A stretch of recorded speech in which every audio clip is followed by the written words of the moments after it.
dekabr. Uşaqlar, bugün sizə nəyi xatırladır? Həmrəylik günü.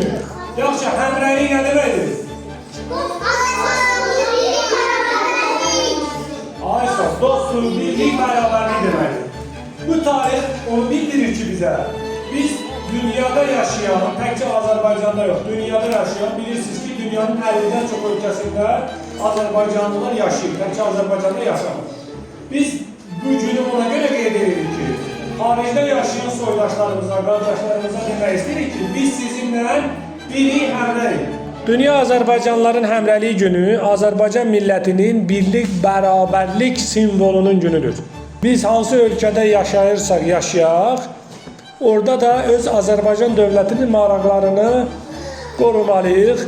Orada da öz millətimizdən olan insanları qorumalıyıq və onlara dəstək olmalıyıq. Bu bayram əslində onun üçün. Bu bayram əslində onun üçündür ki, biz xaricdə yaşayan soydaşlarımıza bildirmək istəyirik ki, biz sizinlə bərabərik. Yaxşı, 1991-ci ilin dekabrın 16-sında Naxçıvan Muxtar Respublikasının Ali Məclisinin sədri Heydər Əliyev dünya Azərbaycanlıların birliyinin əhəmiyyətini nəzərə alaraq dekabrın 31-ni dünya Azərbaycanlıların həmrəlik günü kimi elan etdi.